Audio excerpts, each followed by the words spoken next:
no? Dahil ho talagang painit ho ng painit. Akala ko nung nag-sorry na si Bong Suntay is okay na eh. Pero lumalala ho mga kababayan. Kasi binanata ni Topacio pati yung kapatid ni Ann Curtis na si Jasmine Curtis Smith, no? Na sinasabi nga, di ba kaya kayong mga artista ay nag-aano kayo, ano tawag doon sa sinasabi natin, nagbibikini kayo dahil gusto nyong pagnasaan kayo. Yun yung sinabi ni Topacio. Sabi ni Janelle Van der Herst, oy Mark Ramos, shoutout mo ako kung hubarin ko tong ko. Oy, sandali. Magpapaalam muna ho ako, pupunta muna tayo kay Jasmine, kay Janelle. Shoutout sa iyo, madam. Pasensya na, no? Nadadala ako dito sa usapin dito eh. Ngayon, ito yung sinabi mismo ni Topacio. Ikaw, Jasmine, bakit ka nagpo-post ng mga bikini pictures mo sa social media? Unang-una, artista. Pangalawa, baka ini-endorse yung mga bikini na yon. Pangatlo, baka ini-endorse yung resort. Pang-apat, baka ipinapakita sa madlang people kung ano yung naging resulta ng kanyang pag-gym. Hindi po lahat, sir. Para pagnasaan. No? Paano si Lola nagbikini? Ano yung para po pagnasaan? Ay, magbibikini ako para pagnasaan ako ni Mark Ramos. Sagwa naman po, sir. Diba? Hindi ba para ikaw ay pagnasaan? Para ikaw ay sumikat? Huwag mong sabihing art yon. Ay, grabe pala to. Naghusga na. Humusga na, hinusgahan pa, at nakialam pa. Pala desisyon si Topacio. Huwag mong sabihin, art yon, BS yan. Hindi kami ungas dito para maniwala sa'yo.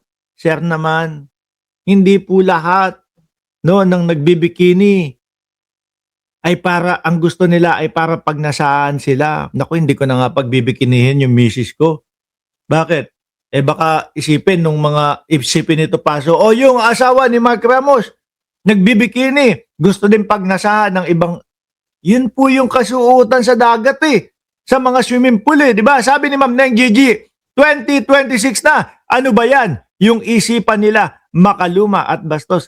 Sabi ko nga po sa inyo, kaya umaabot sila sa punto na ganito, kasi gusto nilang subukan na maipagtanggol yung kanilang mga kaibigan. Kaya lang, sorry, hindi uobra. Kaya ang sagot sa kanya ni Jasmine Curtis, mga bossing, yo! What the actual? No? What the? Dugyot ka! Hutang. Nasabihan pandugyot. Hindi, pero nakikita ko naman si Atty. Topacio, maayos manamit, no? Hindi naman, pero yung ugali, dugyot. Tsaka yung mga ginagawang kliyente ho, mga kababayan, yung tipong wala na bukom-buko na Tapos yun yung mga gagawing kliyente ni Topacio. Siguro iniisip niya, bahala na kung talo, di talo. No? Yung tipong hindi na sinasala yung mga kliyente, mga bossing. Hey, basta sino ba yan? Si Tebes. Sige, pag si Tebes, daming datong nito. Attorney, wag ka itatanggi. Yan ang trabaho mo bilang lawyer, di ba? Para kumita. Si Alice Guo, daming pera din yan, Alice Guo, di ba? Kaya lang mga kababayan, karamihan sa kanila, ang ending ay olats. Hindi naman lahat. Pero karamihan ng kliyente yata ni Topacio, latso, mga bossing. Nasabihan pa, dugyot. Dapat mag-topic din si Topacio. Mag-topics o mag-tapis. Pero, grabe no, hindi sila nahihiya. Hindi sila nahihiya na ipagtanggol. Yung misis nga ni Bong Suntay hindi na komportable doon sa sinabi ng kanyang mister Mukhang isang araw o dalawang araw na outside di ko lambu nga si Bong Suntay Si Bong Suntay humingi na din ng dispensa. Ikaw bumabanat ka pa? At yung banat mo naman, sablay naman. Ang saklap pa marinig ng mga kababayan na isipin mo, nagasain, isipin mo, na ay grabe. Tapos gusto mong i-justify na walang kasalanan doon. Pag tumingala ka, nakita ka nung minura na Panginoon ni dating Pangulong Duterte, sasabihin sa iyo nun, Topacio, pagdating mo dito, ako ang bahala sa iyo. Oh, di ba?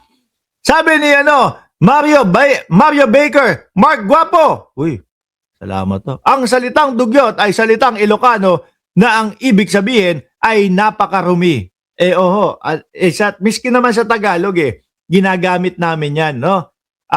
Sa Tagalog, sa Tondo, dito, kahit saan naman Kaya alam ko yung ibig sabihin ng dugyot. Pero si Atty. Topacio, mukhang maayos naman. Mukhang mamahalin nga din ang pabango nito. Mamahalin din yung mga ginagamit na kasuotan Kaya lang, sa pag-uugali, tingin ko, doon yung ibig niyang sabihin na dugyot si Topacio, mga bossing. Ngayon, eto. Akala nyo palalagpasin ng mga kababaihan yung mga pinagsasasabi ninyo. Eto, pera sa inyo.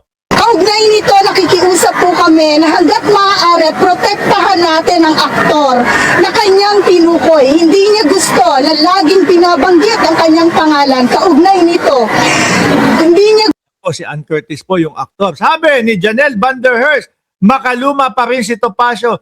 Diyos ko, huwag kang maniwala dyan na makaluma yan. Gusto lang niya ipagtanggol yung kaibigan niya, akala niya lulusot. No, kasi yung mga salitang mga ginagamit nila, yung mga pagtatanggol nila, mga DDS lang ho. Mga DDS lang ang mauuto nila doon. No, sabi pa ni Janelle, sabi mo tatanggalin mo yung tagal naman yan. Di lang naman mga Pinoy artist ang nagbibikini kahit sa ang bansa, ang dami dyan. Picture, di lahat Topacio. Ganun tingin mo, correct. Pero promise mo yan na okay, tuloy natin ito. gusto na siya ay itinuring bilang isang sexual object at narinig yan natin mula sa kanyang kapatid mismo. Ang paulit-ulit nating banggitin ay ang pangalan ng perpetrator dahil siya ang dapat nating ipahiya, hindi po ang biktima.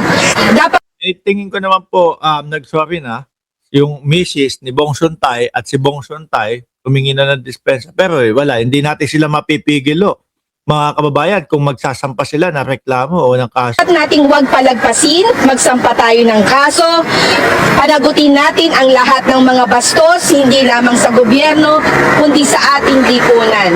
So sana rin ang pakikiusap din namin sa inyo mga kalalakihan na nandito po, no? Opo. Kami po, mabait po kami. No? Hindi po kami babaero, hindi po kami nagsasalita ng ganyan. No? Mabait po kami, gumagalang po kami sa ating mga kababaihan. Cameraman, reporters, call out men who commit sexual harassment. Kayo po mismo ang magsabi sa kanilang kabastusan yan at hindi yan dapat ginagawa ng isang totoong Pilipino.